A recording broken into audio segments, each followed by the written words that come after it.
Welcome to విధాత. మన స్టూడియోకు ఉద్యమ నాయకుడు, తెలంగాణ విద్యార్థి జేఏసీకి చైర్మన్గా పనిచేశాడు. తెలంగాణ ఉద్యమంలో యూనివర్సిటీలో ఉన్నటువంటి పోలీసు చక్రబంధాన్ని బద్దలు కొట్టి నిరసనలు వ్యక్తం చేసినటువంటి ఉద్యమ నాయకుడు. పర్టికులర్గా దళిత సామాజిక ఉద్ధరణ కోసం బహుజన స్టూడెంట్ ఫ్రంట్ని నిర్మాణం చేసినటువంటి విద్యార్థి ఉద్యమ నిర్మాత కూడా ఈ ఉస్మానియా యూనివర్సిటీలో చేశాడు. ఆ తర్వాత తెలంగాణ ఉద్యమంతో మమేకమై తెలంగాణ ఉద్యమంలో అన్ని వర్గాలను కలుపుకొని ఒక జేఏసీకి చైర్మన్గా పనిచేశాడు. అక్కడి నుంచి రాజకీయాల్లో బీఆర్ఎస్ తోటి కొనసాగాడు. అక్కడి నుంచి ఇప్పుడు ప్రస్తుతం కాంగ్రెస్తో కొనసాగుతూ ఉన్నాడు. విద్యార్థి ఉద్యమ నాయకుడిని, ఆనాడు ఎంతోమంది విద్యార్థులకు స్ఫూర్తిగా ఉన్నటువంటి పిడమర్తి రవి గారిని ఈరోజు మనం ఆనాటి నుంచి ఈనాటి వరకు జరుగుతున్నటువంటి పరిణామంలో తన యొక్క అజెండా నెరవేరిందా లేదా అనే అంశాలని అతని ద్వారానే అడిగి తెలుసుకుందాం. రవి గారు నమస్కారం అండి. నమస్తే. మీరు అంటే నేనుగా ఉస్మానియా యూనివర్సిటీలో మిమ్మల్ని చూశాను. అంటే ఉద్యమం ఆ పరిస్థితి అంతా కూడా నేను ప్రత్యక్షంగా రిపోర్టింగ్ చేసే టైం చూశాను. మీరు మొదట మాయావతి రాజకీయాలు నడుస్తూ బహుజన స్టూడెంట్ ఫ్రంట్ పెట్టారు. బహుజన స్టూడెంట్ ఫ్రంట్ నుంచి తెలంగాణ జేఏసీ చైర్మన్గా మీరు వచ్చారు. ఇక్కడి నుంచి ఇప్పుడు ప్రధాన రాజకీయ స్రవంతిలో బీఆర్ఎస్ తోటి ఇటు కాంగ్రెస్తోనే కొనసాగుతున్నారు. ఈ మొత్తం ఈ పరిణామాలలో మీ యొక్క కాజ్ నెరవేరిందా లేదా? తెలంగాణ రాష్ట్రం అయితే వచ్చింది. తెలంగాణ రాష్ట్రం రావడానికి ప్రధాన కారణమైనటువంటి నిరుద్యోగ సమస్య ఇంకా పరిష్కారం కాలేదు. ఇప్పుడిప్పుడే రేవంత్ రెడ్డి గారు ఆ పనిని మొదలుపెట్టిండు. కేసీఆర్తో ఆ పని కాలేదు. ఆయన తెలంగాణ రాష్ట్రం రావడం కోసం విద్యార్థులని ఉద్యమంలో భాగస్వామ్యం చేసి రెచ్చగొట్టిండు, కానీ ఉద్యోగాల భర్తీకి మాత్రం ఆయన చర్యలు తీసుకోలేదు. చాలా తక్కువ ఉద్యోగాలు అప్పుడు వచ్చినాయి. రేవంత్ రెడ్డి గారు దాని మీద దృష్టి పెట్టినట్టుగా అనిపిస్తుంది. సో వచ్చిన కాడ నుంచి ఉద్యోగాల ప్రకటనలు చేయడం, ఉద్యోగాల నియామక పత్రాలు ఇవ్వడం కొంత రేవంత్ రెడ్డి గారు కేసీఆర్ మీద బెటరే పని స్టార్ట్ చేసిండు. సరే ఇంకా టైం చాలా ఉంది కాబట్టి 10 ఏళ్ల కాలం కన్నా ఈ 5 ఏళ్ల కాలంలో ఎక్కువ ఉద్యోగాలు వస్తారన్న నమ్మకం నాకున్నది. కేసీఆర్ అక్కడ ఫెయిల్ అని నేను అనుకుంటా ఉన్నా. మీరు కేసీఆర్తో 8 ఏళ్ళు కేసీఆర్తో కొనసాగారు. 2014 ముందు కేసీఆర్తో కలిసి మీరు ఉద్యమంలో మీరు పాల్గొన్నారు. అంటే స్వతంత్రంగా చేసారు, తర్వాత కేసీఆర్తో కలిసి చేసారు. ఇవంతా కూడా జరిగింది కదా. మీరు ఉద్యమం ఎన్నుకున్నప్పుడు, తెలంగాణ ఉద్యమం ఎన్నుకున్నప్పుడు ఒక్క నియామకాలైనా తీసుకున్నారా? అసలు ఏ అంశంలో నువ్వు ఈ ఉద్యమంలో నాయకత్వ స్థానాలు అందుకోవడానికి దారితీసిన పరిస్థితులు, నీ యొక్క ప్రధాన డిమాండ్, మీ ఆకాంక్ష ఏముండే? అంటే ప్రధాన డిమాండ్ తెలంగాణ ఉండే, కానీ దాంతోపాటుగా మీ ఆకాంక్ష అంటే భౌగోళిక తెలంగాణ కాకుండా సోషల్ జస్టిస్తో కూడా తెలంగాణ ఉండాలని మేము అనుకునేటోళ్ళం. కానీ కేసీఆర్కి అజెండా వేరే ఉంది. అంటే ఏంది సోషల్ జస్టిస్లో? మీరు అంటే సోషల్ జస్టిస్లో ఏంటంటే తెలంగాణ రాష్ట్రంలో చాలా వెనుకబడ్డ కులాలు ఉన్నాయి, చాలా చాలా కింద కులాలు. ఉదాహరణకు తెలంగాణలో మందుల వాళ్ళనే కమ్యూనిటీ ఉంటుంది.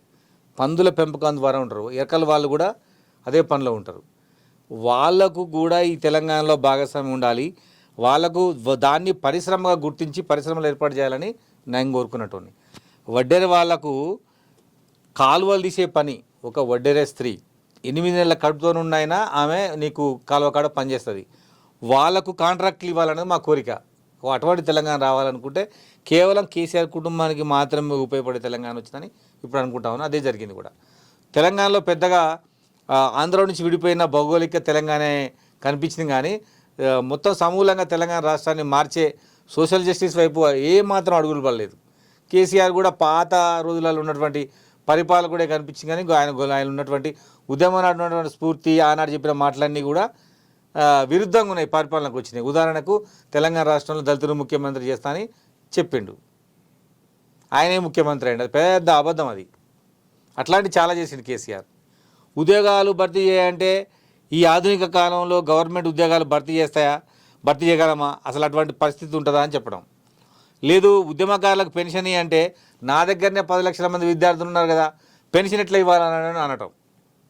అట్లా తప్పించుకున్నాడు. అప్పుడు చెప్పింది వేరే, ఆయన వచ్చినాక ఇవన్నీ చేయలేదు. దాని ద్వారానే 10 years చూసిన ప్రజలు కేసీఆర్ని మార్చాలనుకున్నారు. ఉదాహరణకు నేను చెప్తా ఉన్నాను. ఎన్నికలకు మేనిఫెస్టోకు ముందు మేము కాంగ్రెస్ పార్టీని పెన్షన్ ఇవ్వాలని మేము కోరినాం, కానీ వాళ్ళు మాకు 250 గజాల స్థలాన్ని ఉద్యమకారులకు ఒప్పుకున్నారు.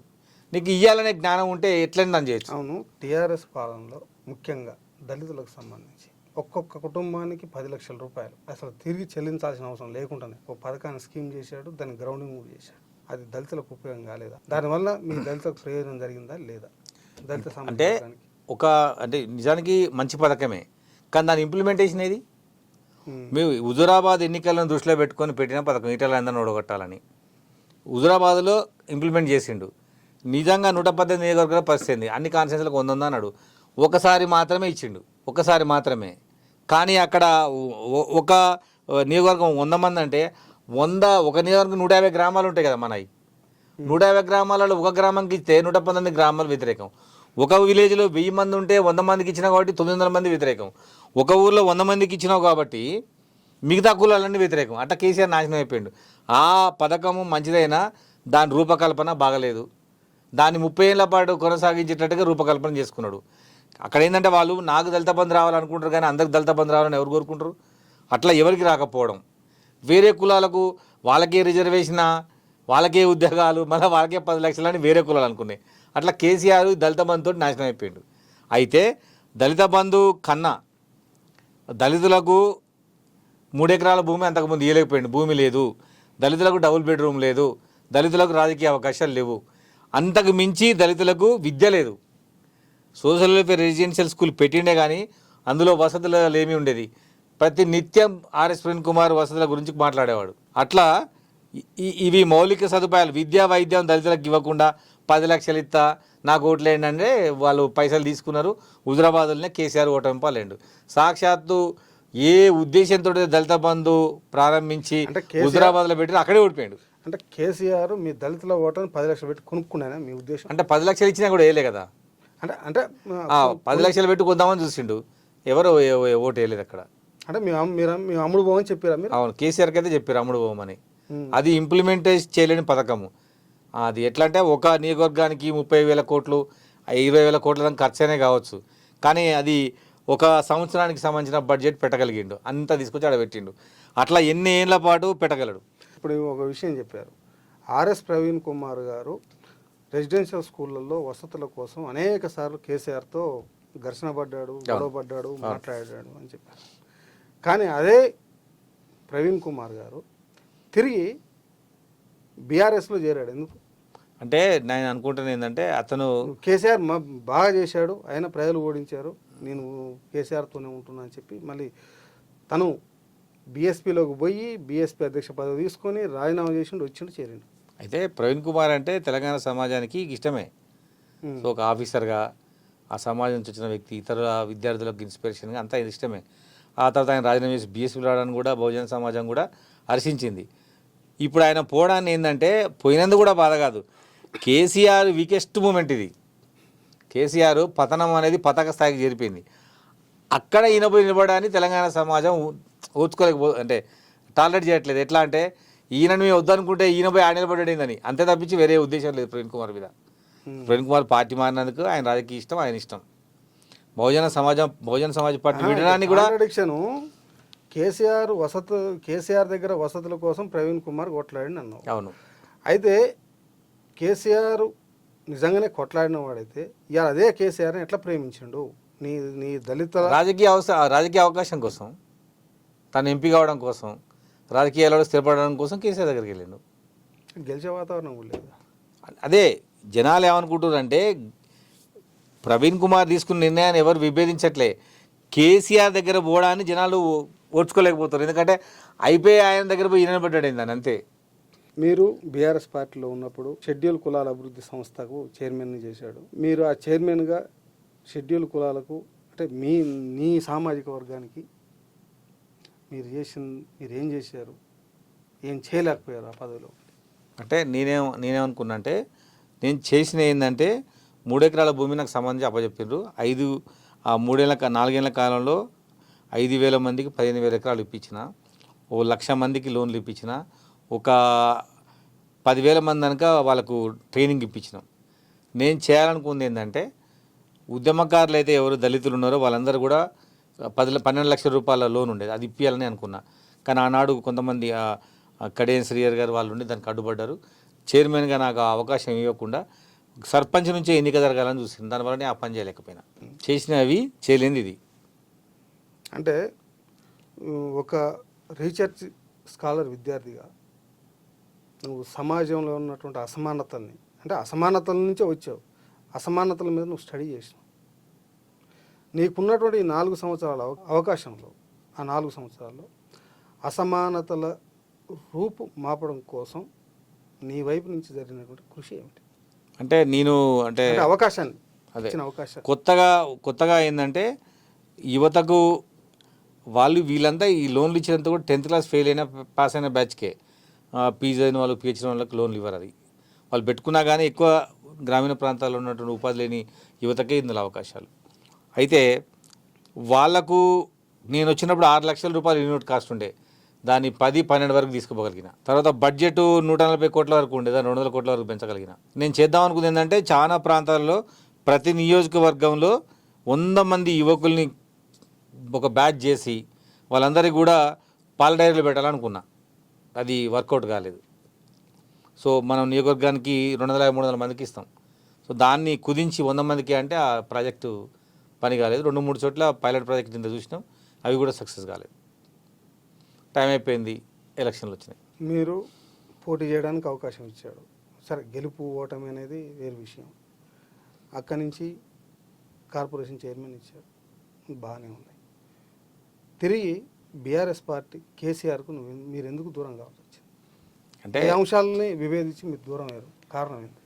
నేను దానికన్నా ముందు మిమ్మల్ని అడుగుతున్నా చూడండి. ఇప్పుడు ఎవరెవరైతే పార్టీని విడిపోతున్న వాళ్ళు ఎందుకు వెళ్ళిపోతున్నా కేసీఆర్ అర్థం చేసుకోవాలి.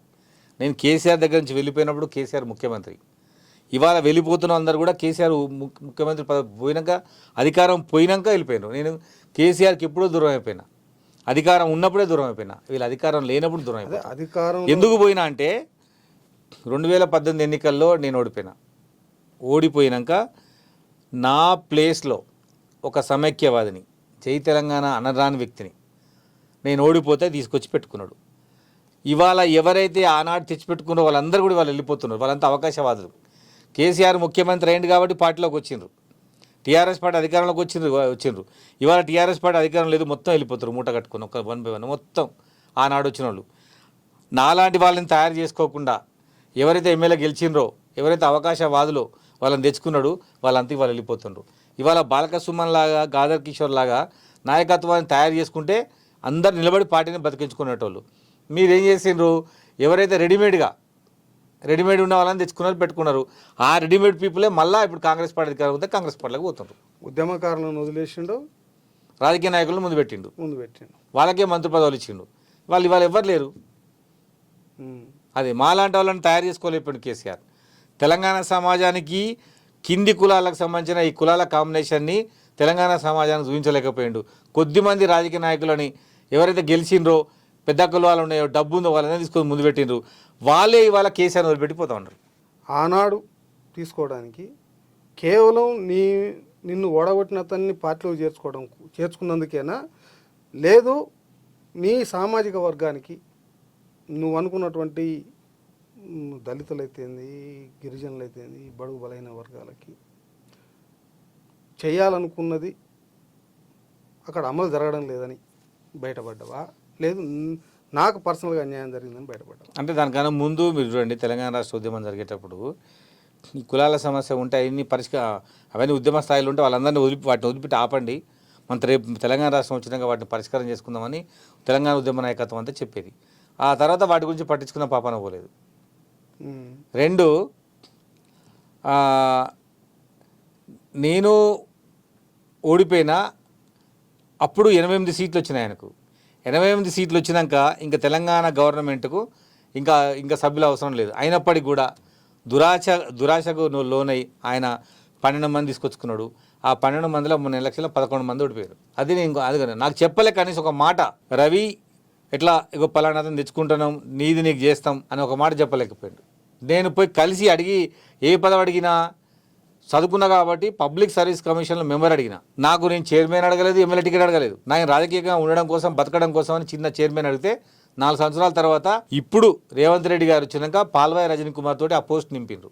6 ఏళ్ళ తర్వాత నేను అడిగినాక ఎన్నో పదవులు దగ్గర పెట్టుకొని మాలాంటి వాళ్ళందరినీ కూడా నిరాశ నిస్పృహలు గురేటట్టు చేసిండు.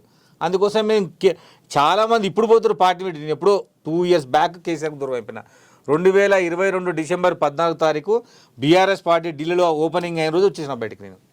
23లో కూడా కాదు, 22 డిసెంబర్ 14 తర్వాత నేను కేసీఆర్ని కలవనే ప్రయత్నం చేయలేదు. అంత కోపం ఎందుకు వచ్చింది? కోపం కాదు, మీరు ఒకటి గమనించాలి. చాలామంది నన్ను తెలంగాణ ఉద్యమంలో చూసిండ్రు. నేనేం తక్కువ చేసిన చెప్పండి కేసీఆర్ కన్నా? యువకుడిని కాబట్టి, ఆ సమయంలో ఓయిలుండ కాబట్టి నా పాత్ర నేను పోషించిన. After all MLA ticket, MLC ticket ఉత్తే అవన్నీ కూడా ఎవరిని చేయలేకపోయింది ఆయన.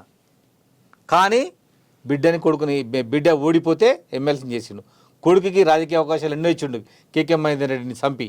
కేకే మహేందర్ రెడ్డిని రాజకీయంగా కేసీఆర్ చంపిండా? మరి కాదా? ఆయన టికెట్ తీసుకొచ్చి కొడుకు ఇవ్వలేదా? నువ్వు కొడుకు బిడ్డ కోసం తిరిగే రాజకీయ నాయకుడివి, ప్రజల కోసం కాదంట. నేను ఎమ్మటి నేనుంటే నువ్వు సంఘ సంస్కర్తవి. నేనేనే లేనా, నీ బిడ్డ కొడుకే ఉండే ఎమ్మటి. అల్లుడు ఇంకో కొడుకు ఉండే, నువ్వు ఆ లీడర్వి. లీడర్ అంటారు ఎవరన్నా? అంటే మీరు కేకే మహేందర్ రెడ్డిని కేసీఆర్ రాజకీయంగా చంపి ఆయన కొడుకునికి రాజకీయ అవకాశాలు ఇచ్చిండు అనేది మీరు ఆరోపిస్తున్నారా? ఇప్పుడు అట్లా కదన్నా, తెలంగాణ ఉద్యమం అప్పుడు ఎన్ని సంఘాలు ఆయనతో కలిసి పనిచేసేటి. తెలంగాణ రాష్ట్రం వచ్చినాక ఆయన ముఖ్యమంత్రికి ఏరు వాళ్ళందరూ. ఉద్యోగ సంఘ నాయకుడు శ్రీనివాస్ గౌడే మంత్రి, చెప్పండి. ఒకటి ప్రసాద్ కార్పొరేషన్ చైర్మన్, 2 పిడమర్తి రవి ఒక corporation chairman, 3 Balkasuman MP, 4 Gaddar Kishore 5 మన అచ్చంపేట గువ్వల బాలరాజు ఎమ్మెల్యే. గువ్వల బాలకు తెలంగాణ ఉద్యమం సంబంధం లేదు. 6 విద్యార్థి నాయకుడు. ఓకే కాదు, చెప్పండి. 6 చెప్పిన లెక్కేసిన. ఒక యూనివర్సిటీ నుంచి ఎంతమందికి అవకాశాలు ఎత్తించారు? వీళ్ళ యూనివర్సిటీ దేవిప్రసాద్ అనే ఎంప్లాయీ, శ్రీనివాస్ గౌడ్ గారు ఎంప్లాయీ, కోదండరాము ప్రొఫెసర్. కోదండరామ్ ఏడు మరి? కోదండరామ్కి ఇవ్వకపోవచ్చు. అరే కోదండరామ్ నేను చెప్పను. ఇంకా 20-30 సంఘాలు ఉన్నాయి. ఆ సంఘాలన్నీ కూడా తెలంగాణ ఉద్యమంలో కేసీఆర్ తోటే ఉండే. వీళ్ళకు పదవులు పెట్టి కనీసం అపాయింట్మెంటే లేదు. అప్పుడు కేసీఆర్ నిజ స్వరూపం బయటపడింది.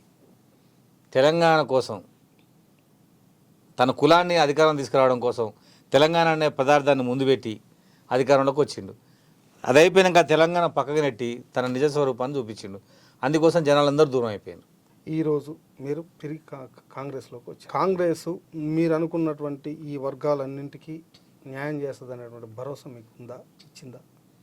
నేను కూడా కాంగ్రెస్ పార్టీ రిక్వెస్ట్ ఏంటంటే, కాంగ్రెస్ పార్టీ అంటేనే ఈ కులాల కాంబినేషన్. రెడ్డి ఉండాలి, వెలమ ఉండాలి, కమ్మ ఉండాలి, బ్రాహ్మణ్ ఉండాలి, వైశ్య ఉండాలి, యాదవ్ ఉండాలి, ముదిరాజు ఉండాలి, మునూరు కాపు ఉండాలి, గౌడ్ ఉండాలి, పద్మశాలి ఉండాలి, మాదిగ ఉండాలి, మగలాడు ఉండాలి, అమ్మాయి ఉండాలి, కోయ ఉండాలి, ముస్లిం ఉండాలి. ఇవన్నీ ఉంటేనే పార్టీ. అట్లా చేస్తే 10 కాలాల పాటు రేవంత్ రెడ్డి సీఎంగా ఉంటాడు. వచ్చిన అవకాశాన్ని అన్ని కూడా అన్ని కులాలని, సమాజంలో ఏమనుకుంటారు, మా కులంకి రిప్రజెంటేషన్ ఉండాలనుకుంటారు. ఆ కులమే ఆ రిప్రజెంటేటివ్ ఈ కులంకి ఏం చిత్రాన్ని కాదు, మా ఓడి ఏడి అనుకుంటారు అంతే. ఆయనలో వీళ్ళని చూసుకుంటారు, నేనున్నాడా అని ఫీల్ అవుతారు అంతే. ఆయన వీళ్ళకి ఏమైనా పథకం ఇస్తాడని కానీ, వీళ్ళకి ఏదో పని చేస్తాడని కానీ అది ఉండదు. సెల్ఫ్ రెస్పెక్ట్ కోసం మావాడు ఉన్నాడు, అక్కడ మా తరపున మాట్లాడతాడు, మా కోసం ఉంటాడు. ఇప్పుడు ఈ 100 రోజులు దాటింది పరిపాలన. అవును, రేవంత్ రెడ్డి ముఖ్యమంత్రి అయ్యి మీ సెల్ఫ్ రెస్పెక్ట్ దొరికిందా లేదా? అంటే ఇప్పుడు ఆయన ఇచ్చిన 6 పథకాలలో 3 పథకాల దాకా స్టార్ట్ అయినాయి. 4వ పథకం కూడా అనౌన్స్ చేసిండ్రు. ఇంకా 2 ఉన్నాయి, ఆ 2 కూడా కంప్లీట్ చేస్తారు. టైం చాలా ఉంది కదా. వితిన్ వాళ్ళు సెకండ్ డేనే నీకు పథకం స్టార్ట్ చేసిండు కదా. మళ్ళీ అన్నీ నిజంగానే రేవంత్ రెడ్డి డైనమిక్గా స్పీడ్గా పోతుండు. ఖచ్చితంగా ఈ 6 గ్యారంటీలు మాత్రం ఆయన కంప్లీట్ చేస్తాడు. జనాలు మాత్రం రేవంత్ రెడ్డి మాకు ఈ చెప్పిన చేసిన కాడికి తీసుకొస్తాడు. మీ ప్రభుత్వం వచ్చిన తర్వాత అంటే కరువు ముందు నుంచి మొదలైంది, వర్షాలు రాలేదు, ఎండాకాలంలో తాగునీటి సమస్య తీవ్రంగా అయింది ఎలక్షన్ల ముందు. అవును, మరి దీన్ని అడ్రస్ సరిగ్గా చేయలేకపోయింది అన్నటువంటి విమర్శలు అయితే వస్తున్నాయి కదా. అంటే ఇప్పుడు కరువు రావడం అనేది పార్టీలకు సంబంధించినది కాదు కదా. కరువు పార్టీలకు సంబంధించిన కాదు, తాగడానికి నీళ్లు ఇచ్చే బాధ్యత పాలకులే కదా. తప్పకుండా కరువు నివారణ చర్యలు తీసుకుంటారు, నీరు ఇస్తారు.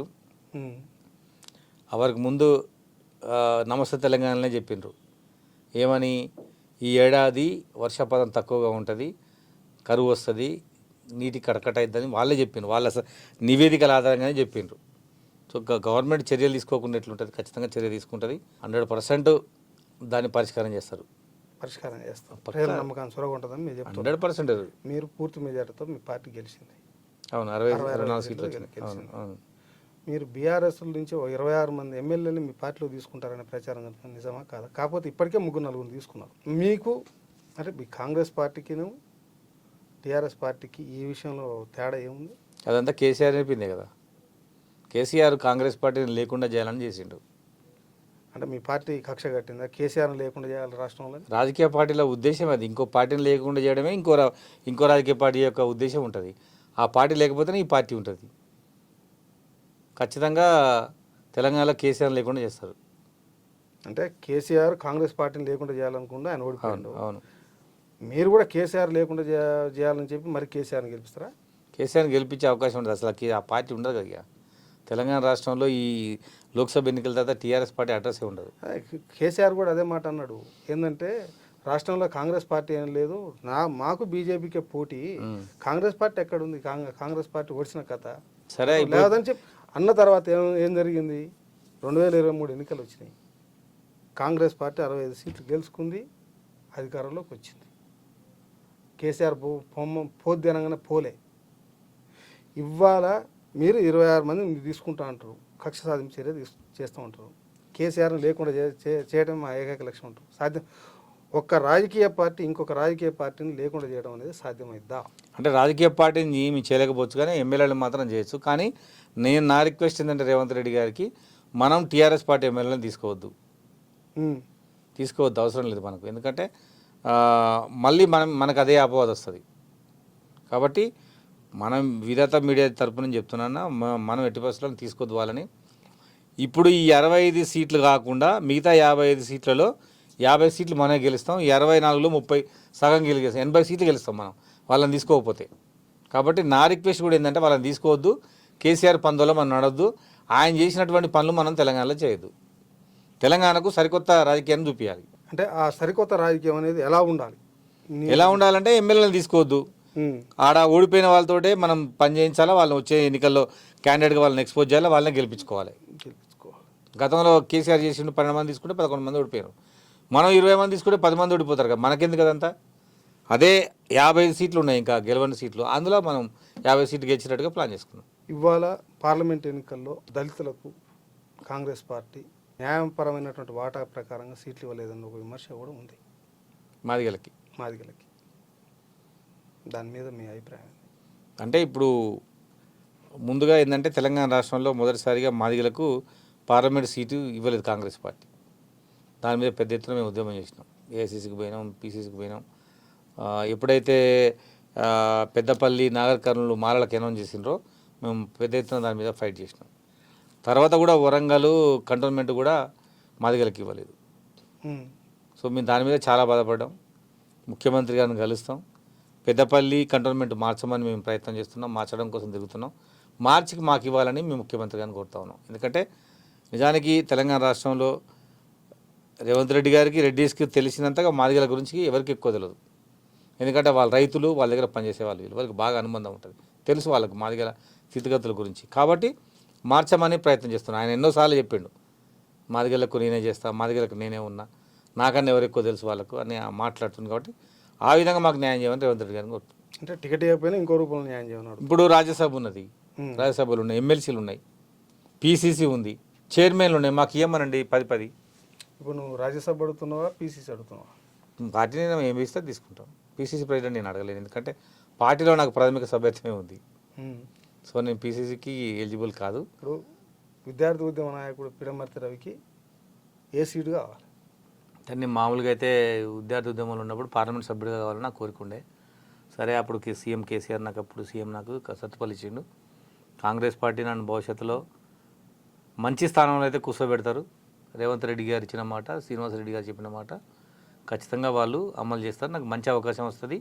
అది కూడా మా క్యాస్ట్ని ఎక్స్పోజర్ చేసే కూడా పదవే ఉంటుంది. అంటే పిడమర్తి రవి అధికార పార్టీలో పదవుల కోసం ప్రయత్నం చేస్తూ మాదిగలకు వర్గీకరణకు సంబంధించి కానీ, రిజర్వేషన్కి సంబంధించిన అంశాలను కానీ పక్కకు పడేసిండా, అజెండా ఎత్తుకుండా ఎక్కువ పని చేస్తున్నాను అప్పటికన్నా. ఇప్పుడు కాంగ్రెస్ పార్టీ అధికారంలోకి వచ్చినాక కాంగ్రెస్ పార్టీ లైన్లోనే నేను డిసెంబరు 26-27 చెలో ఢిల్లీ పోయినా, ఫిబ్రవరి 5వ తారీఖు చెరో ఢిల్లీ పోయినా, ఒకసారి ఏఐసిసి కార్యాలయంలో పోయి రిప్రజెంట్ చేసినాం, గాంధీ భవన్కు పోయినాం, తెలంగాణలో మాదిగ జోడయాత్ర చేసిన, తెలంగాణలో అన్ని పార్లమెంట్ కేంద్రాల్లో మాదిగ సమ్మేళనం చేసిన ఈ రేపు జయంతి అయిపోయినాక అన్ని పార్లమెంట్లలో కాంగ్రెస్ అభ్యర్థిని గెలిపేయాలని మా క్యాస్ట్ని కోరడానికి అన్ని పార్లమెంట్ తిరుగుతున్నా.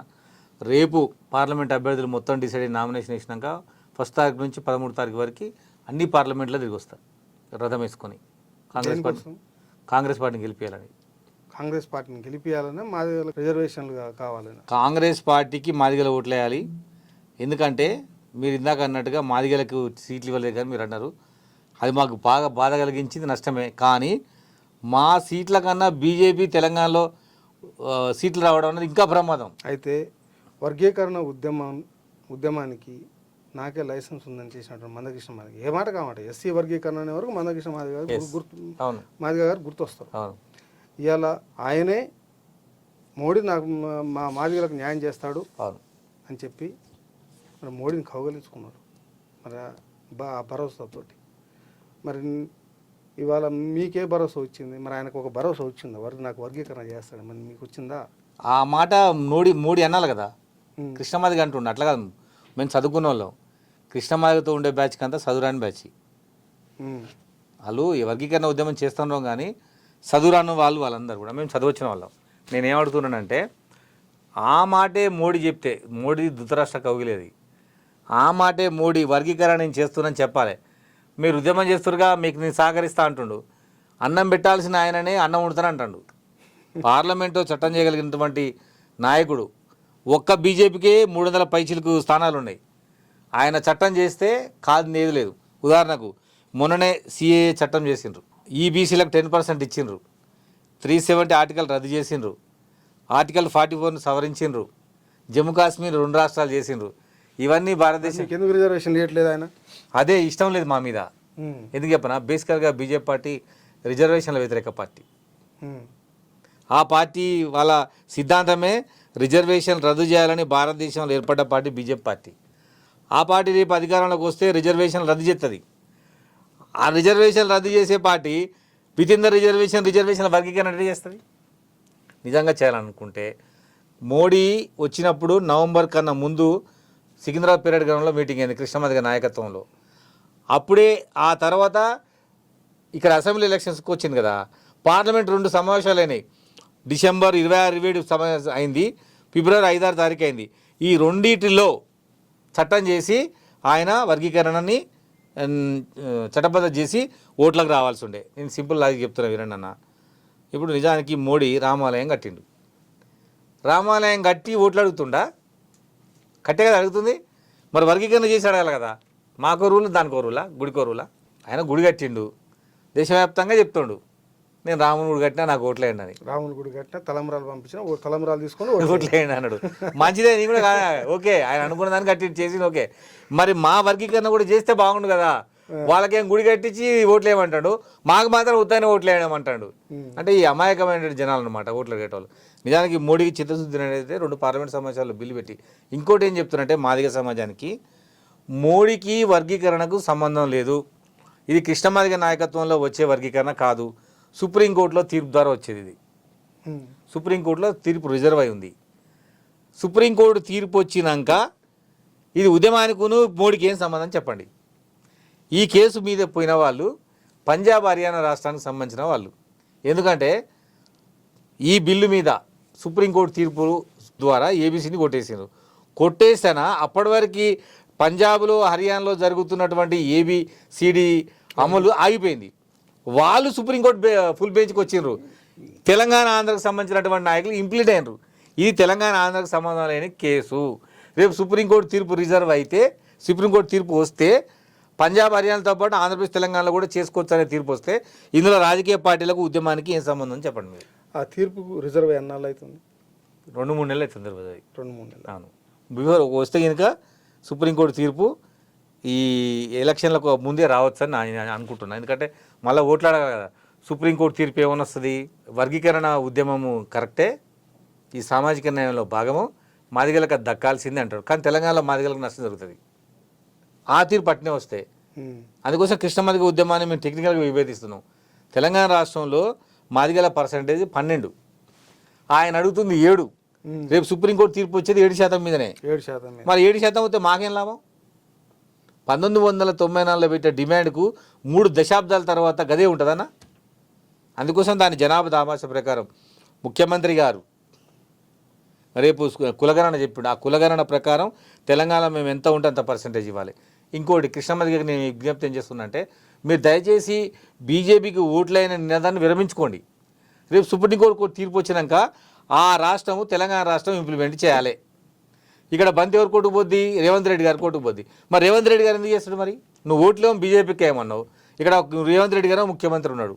అందుకోసమనే వర్గీకరణకును ఓట్లకు వర్గీకరణకు రాజకీయ పార్టీలకు ముడిపెట్టొద్దని కృష్ణమదికి విజ్ఞప్తి చేస్తా ఉన్నా. నువ్వు సైలెంట్గా ఉండు. రేపు కేంద్రంలో బీజేపీ మళ్ళీ ఓడిపోయి కాంగ్రెస్ వస్తే మళ్ళీ ఇక్కడ కాంగ్రెస్ ఆల్రెడీ అధికారంలో ఉంది, వర్గీకరణ ఎవరు చేస్తారు మరి? అందుకోసమే ఎన్నికలకు ఓట్ల వర్గీకరణకు ముడిపెట్టొద్దని నేను కృష్ణమదికి విజ్ఞప్తి చేస్తానా. ఇప్పటికీ మీరు మార్చండి దాన్ని. మరి ఎందుకు ఆయన అంటే బీజేపీకి వెనకాల పోవడానికి కారణం ఏంది? గతంలో కూడా ఆయన కేంద్ర ప్రభుత్వంలో కాంగ్రెస్ ఉన్నప్పుడు కాంగ్రెస్తోనే ఉన్నాడు, తర్వాత పందా మార్చుకున్నాడు. అంటే ఆయన ఉద్దేశం ఏంటంటే అధికార పార్టీతో ఉంటే నా పని అయిద్దని. నేనేమంటున్నానంటే నీ నిర్ణయం కరెక్టే, మరి రేపు అధికారం పోతే ఎట్లా అంటానా? పాలకపక్షం మీద ఒత్తిడి తీసుకురావాలి, చేసేటట్టుగా ప్రయత్నం చేయాలి. అంతేగాని ఈ పార్టీ ఆయనకు ఓట్లు వేయమంటే మరి ఆ పార్టీ అయినా మనం పనిచేయడుగా, అదెందుకు? అంటే మీరంతా రాష్ట్రంలో అధికారం ఉన్న పార్టీ వైపు ఉంటే ఆయన కేంద్రంలో అధికారం ఉన్న పార్టీ వైపు తప్పే ఉంది. అంటే ఇప్పుడు రేపు కేంద్రంలో మరి బీజేపీ కాంగ్రెస్ వస్తే మరి రేపు రాష్ట్రంలో మళ్ళీ ఒకసారి మార్పు రాదని ఎందుకు అవుతుంది? ఇప్పుడు మేము ఆల్రెడీ ఉన్నాం కదా. సో అదే అన్న నేను అనేది ఏంటంటే ఓట్లకు వర్గీకరణకు లింక్ పెట్టద్దు, పార్టీలకు మతాన్ని రాజకీయాలకు ముడిపెట్టద్దు. మూడు చేస్తున్న పని అది. కృష్ణమాదిగా కులాన్ని రాజకీయానికి ముడిపెడుతుంది, అది రెండు తప్పులే. సో మీకు రిజర్వేషన్లు అమలు కావాలంటే 12% రిజర్వేషన్లు అమలు కావాలంటే తెలంగాణలో అంటే వర్గీకరణ ఒకటి, 12% రిజర్వేషన్లు. ఈ రెండు అమలు కావాలంటే మీరు ఏం చేయాలనుకుంటున్నారు?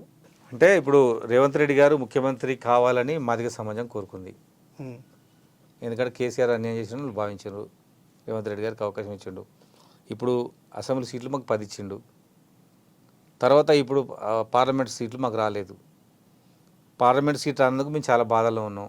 పార్లమెంట్ సీటుకి ప్రత్యామ్నాయంగా మాకు ఏం చేస్తారో చెప్పాలి. మా సీట్ల కన్నా బీజేపీ రావడమే ప్రమాదాన్ని అనుకుంటున్నాం, కాబట్టి మీతోనే ఉంటాం మేము. మాకు ఈ సీట్లు ఇవ్వకపోయినా బాధ లేదు, కానీ మాకు 12% రిజర్వేషన్ ఇవ్వండి, అది మేము కోరుకున్నాం రేవంత్ రెడ్డి గారిని. మీతో మేము ఉంటాం, మాదిగ సమాజాన్ని కాంగ్రెస్ వైపే ఉండేటట్టు చేస్తాం. తెలంగాణలో కాంగ్రెస్ మాదిగలు లేకపోతే తెలంగాణలో రెడ్లు మాదిగలు కలిస్తే విప్లవం వస్తుంది. రేవంత్ రెడ్డి 10 ఏళ్ళకు పైనే ముఖ్యమంత్రి ఉంటాడు. సింగిల్ లార్జెస్ట్ కమ్యూనిటీని ఎమ్మటి లేకుండా మీరు దాన్ని దూరం పెట్టుకుంటే మనకు నష్టం జరుగుతుంది. కాబట్టి రేవంత్ రెడ్డి గారికి విజ్ఞప్తి చేస్తున్నాం, మాదిగ సమాజాన్ని హక్కునే చేర్చుకోండి. Okay, thank you. మీ యొక్క ఆకాంక్ష కోరిక ఫలించాలని కోరుతూ స్టూడియోకి వచ్చినందుకు ధన్యవాదాలు. థ్యాంక్ యూ అన్న.